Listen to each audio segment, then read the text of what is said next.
This is QTV News and I am Mumudu Gajaga and we are coming to you live from our studios on Caraba Avenue. Thank you for joining us. First, we look at the main news headlines. The National Assembly on Tuesday confirmed the appointment of Halimatu Diba as Commissioner of the National Human Rights Commission. The Ministry of Finance and Economic Affairs on Tuesday organized a policy dialogue engagement with the European Union to discuss the EU's recently adopted multi-indicative program. An educational package worth $600,000 was presented to 20 female students from various schools by the Fatoumata Barbaro Foundation in collaboration with MAC Foundation. 2 Gambians and a Sierra Leonean have been arrested by agents of the Drug Law Enforcement Agency for alleged involvement in drug trafficking. Those were the main news headlines, and now the news in detail.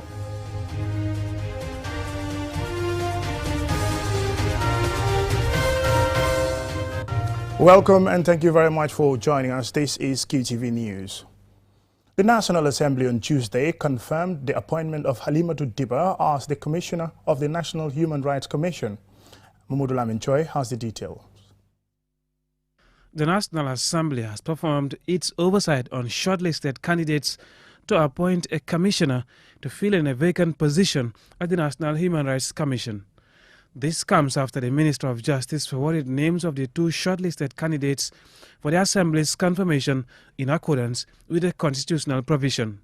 The plenary referred the motion to the Assembly's Public Appointment Standing Committee to scrutinize the candidates. The Namfukoma South, Keba Kebaro, a member of the Appointments Committee, presents a report with recommendations. Considering that one of the shortlisted candidates, Ms. Musbakoto Sao, is currently out of the jurisdiction of the Gambia, to immediately take up the appointment as Commissioner at the Human Rights Commission. Satisfied that Ms. Halimatu Diba has attained both the experience and academic qualifications required for appointment as a Commissioner, the committee unanimously recommends to the Assembly the confirmation of Ms. Halimatu Diba for appointment as Commissioner to the National Human Rights Commission. As a procedure, the report is considered by NAMS, who thanked the Public Appointments Committee for living up to its mandate with a report that has attracted no questions or doubts from members.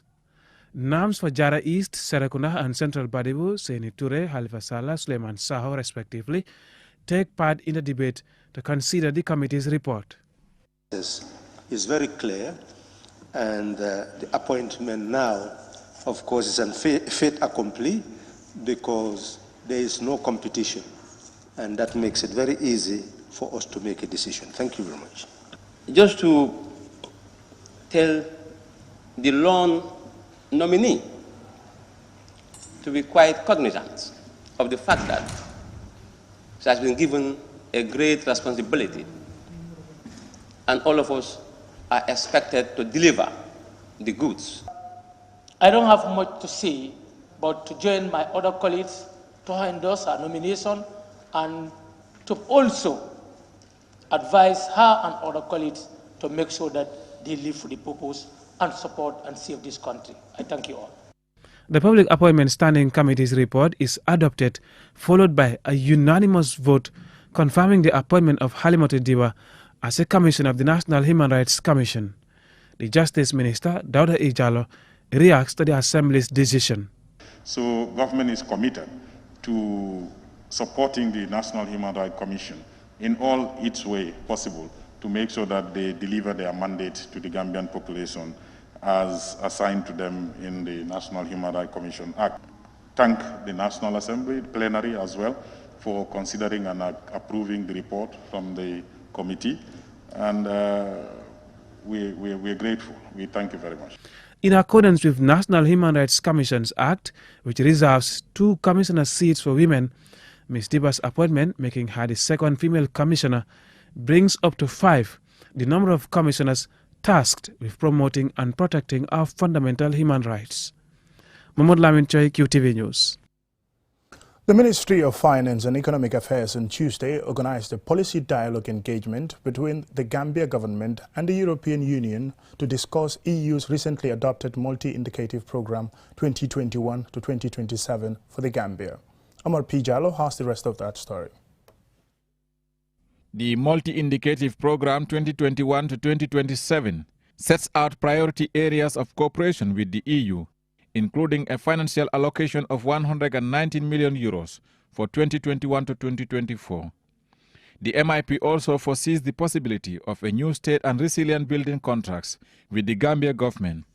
The EU ambassador to the Gambia, Corrado Pampaloni, reveals that since 2017, the EU and the Gambia have signed 3 successive state and resilient building contracts, opening the way for the EU's direct transfer of up to €128 million to the Gambian budget.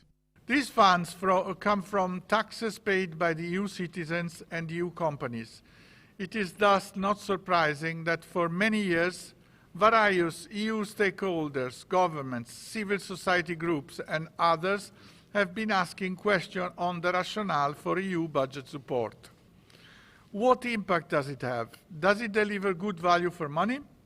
They all have good reasons to ask questions, and it is our duty to make sure we can explain the rationale and effects of budget support. Ambassador Pampaloni further stated that in 2020, the year of the onset of the COVID-19 pandemic, the EU provided budget support to 100 countries all over the world, with the Gambia getting €32 million, which contributed greatly to the government's COVID-19 response plan. I am pleased to inform you that we are close to finalizing a contract for another technical assistance project with strong democratic governance and anti-corruption components, among others.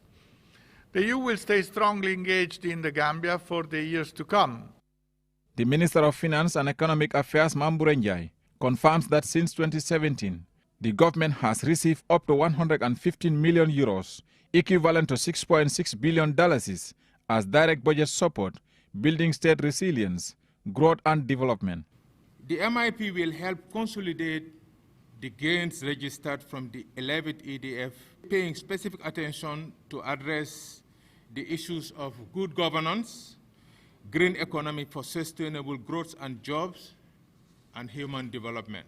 The finance minister also stated that their expectation of Tuesday's engagement is to sign a state and resilient building contract that measures up to the demands of the MIP and government policy aspiration to reconcile and build the nation. The MIP envisage a funding support of Euro 119 million for 2021 to 2024 as the first phase of the program structured under a new state and resilient building contract, SRBC, that links to government policies and interventions. Tuesday's high-level policy dialogue engagement brought together stakeholders from government and the EU to take stock of the implementation of the 11 European Development Fund, EDF support, that has ended and highlight the priority areas under the Multi-Annual Indicative Program 2021 to 2027. Reporting for QTV News, I am Omar P. Jallo. Now, in a bid to support the underprivileged but outstanding female students, the Fatoumata Barrow Foundation, in collaboration with MAC Foundation, last weekend presented an educational package worth $600,000 to 20 female students from across the country, various schools rather. Alucise reports. In 2019, the MAC Foundation launched a program dubbed Educating Linda to help young underprivileged girls who are brilliant to continue their education. The spirit of the project is to provide an opportunity to such girls to pursue their dreams and reach their potential through access to education, as many girls drop out of school due to lack of necessities such as fees and uniform. Already, the MAC Foundation, in partnership with African First Ladies, has supported hundreds of girls in Africa.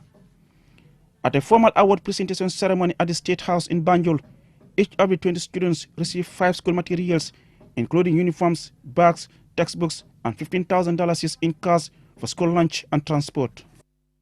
Claudiana Cole, the Gambia's Minister of Basic and Secondary Education, and Fatou Kinte, the Minister of Gender, Children and Social Welfare, welcomed the partnership between the FAPT and MAC Foundation to empower girls through education. Ministers Cole and Kinte praised the First Lady for her various humanitarian interventions. They encouraged the beneficiaries to make the best use of the learning materials and to remain focused on their education.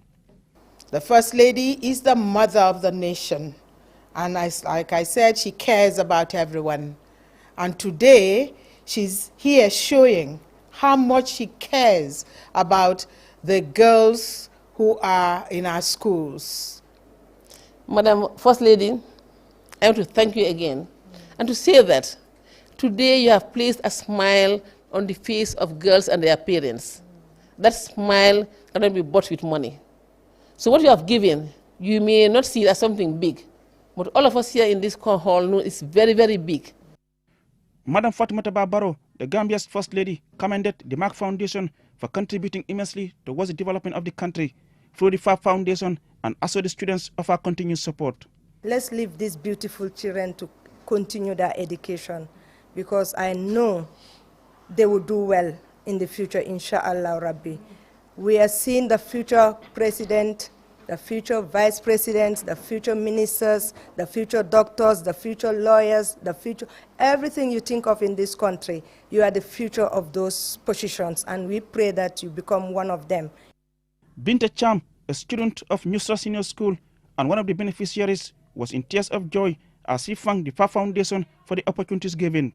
On behalf of our fellow students, she gave assurances of their commitment to their education. I will not say that we are the luckiest students of this country, but indeed we are one of the luckiest students of this country. So I am very excited to be here, and then I would like to assure to Her Excellency that we will try and keep up the momentum, inshallah. Mark Foundation strongly believes that education is one of the most critical areas of women's empowerment. As evident in UNICEF's declaration that in Africa, among children not attending school, there are twice as many girls as boys, and among illiterate adults, there are twice as many women as men. The Convention on the Rights of the Child and the Convention on the Elimination of All Forms of Discrimination Against Women establish it as a basic human right. Studies show that in areas where there's high poverty and decades of conflict, girls face enormous challenges that limit their ability to get the education they deserve. Reporting for QTV News, I am Aliou Cissé.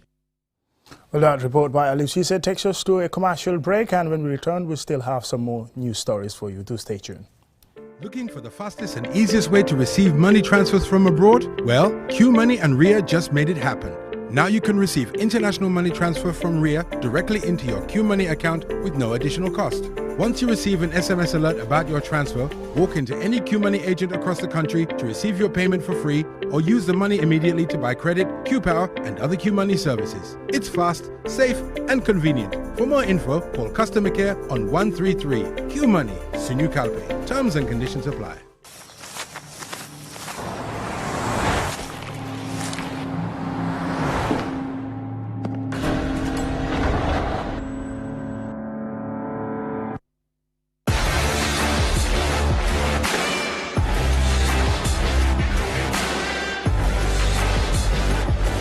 Begin your SUV life. S-Pass Motors, the new authorized dealer for Kia. Visit us today or call us on 3522-222, 353-2222.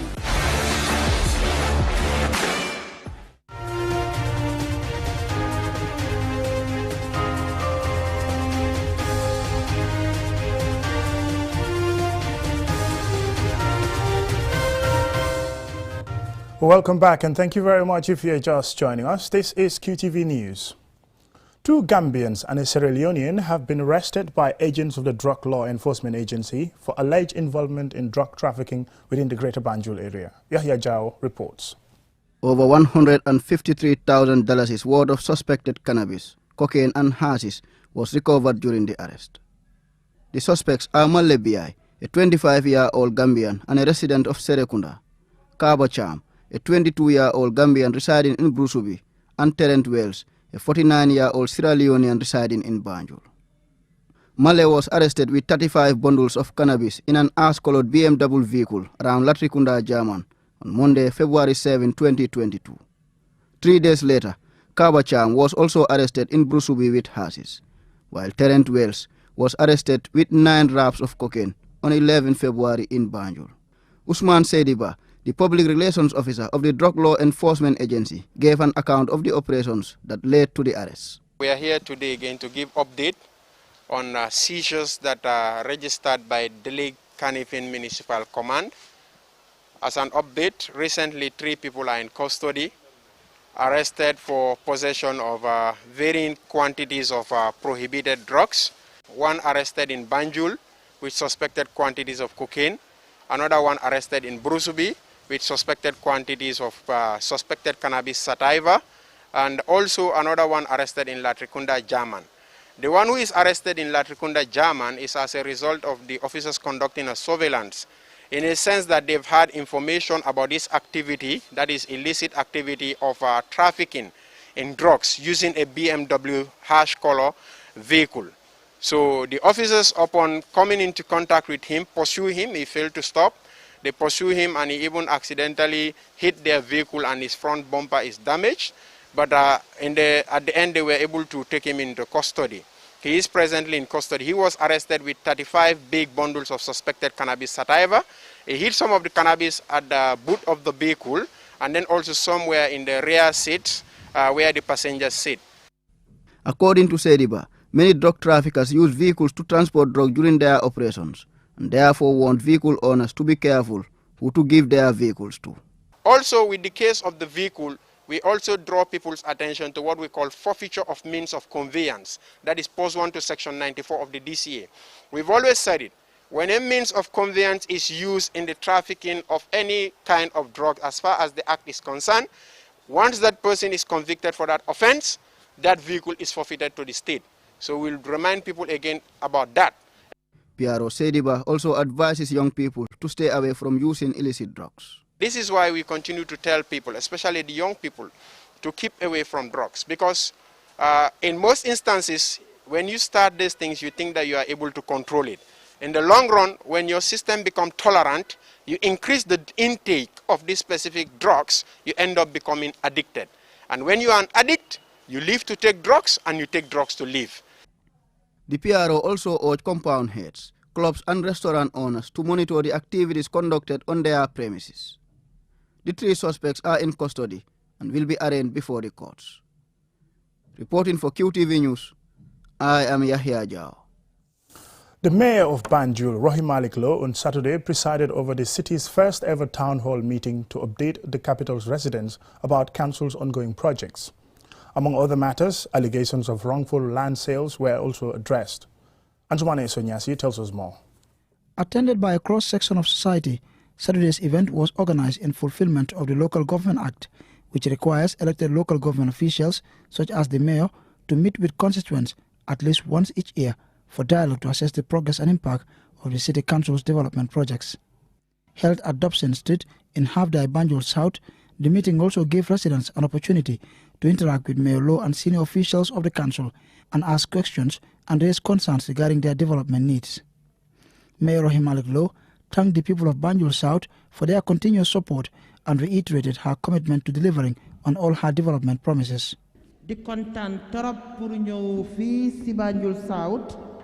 We are happy to be here in Banjul South to meet our people, to discuss things that concern our city's development.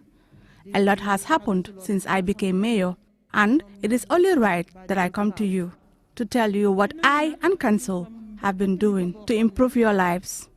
So, this is an important meeting, and I assure you that your questions and concerns will be addressed immediately. Amongst the key issues raised during the meeting are the current state of the Halfday football pitch, the unfair distribution of development projects, and allegations of council's wrongful allocation or selling of land. These allegations were dismissed by both the mayor and CEO Mustafa Bacheli as false and misleading. They stressed that developing Banjul and building strong institutions for the future of the city remain at the heart of council's agenda.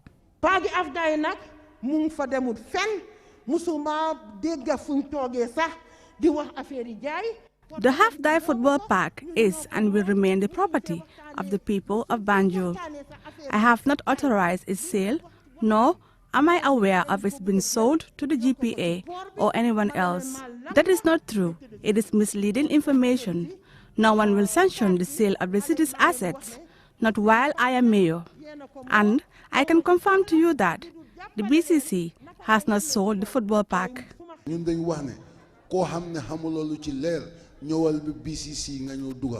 If you want clear information, please come to the council our doors are always open.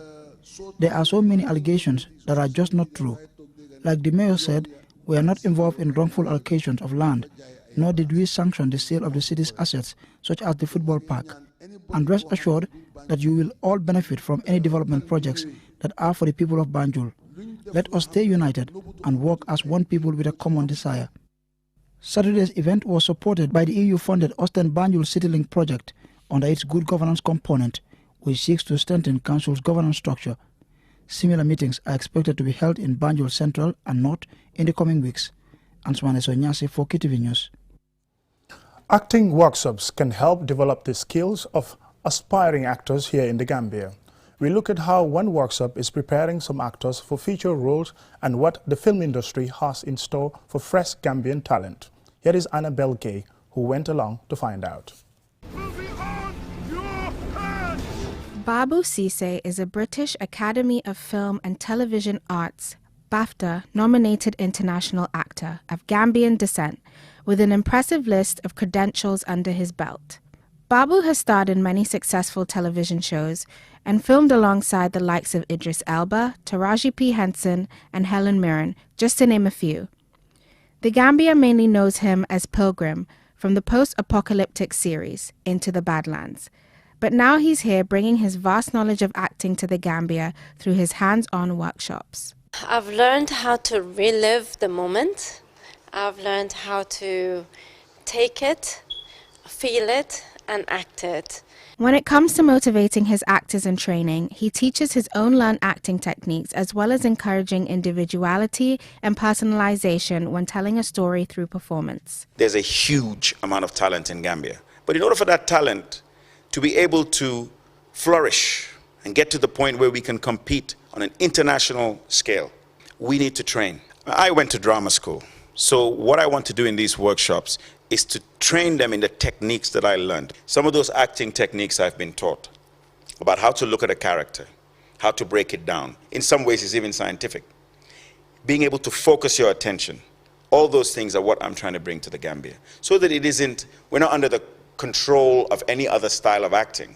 Each individual gets to find their own truth and try to bring it out. Babu shared with us his excitement and optimism about the potential for the Gambian film industry to grow and explained how his acting workshops are a small part of a wider effort needed to elevate this sector. He strongly believes in the talent and the stories that are available here and urges ministries to invest in them. I 100% believe that we can go global with our stories. The reason is very simple. Stories, when they work, they're universal. I think the first thing to understand when we're talking about film, we're talking about TV, that it's an industry. So one of the most critical sides of it is money. People don't want to accept that, but it's the truth. We can't set up a film industry unless it's sustainable. For it to be sustainable, we need to make films and stories that we can sell globally. Now, if the stories that we tell are about the things that all human beings share on this planet, they'll get it. There's some little details that makes us Gambian. Let's not take that out. Let's leave that in. That's the salt and pepper carnival stuff. You understand? Award-winning Gambian actress, radio host and activist Mariama Colley was also in attendance and explained the importance of having workshops such as this one to provide a foundation for the film and TV industry here. We need it since we don't have a performing arts school. These are platforms that we have opportunities to learn and develop ourselves. She too encourages support and investment in this industry and appeals to individuals to view all roles within the industry as credible professions.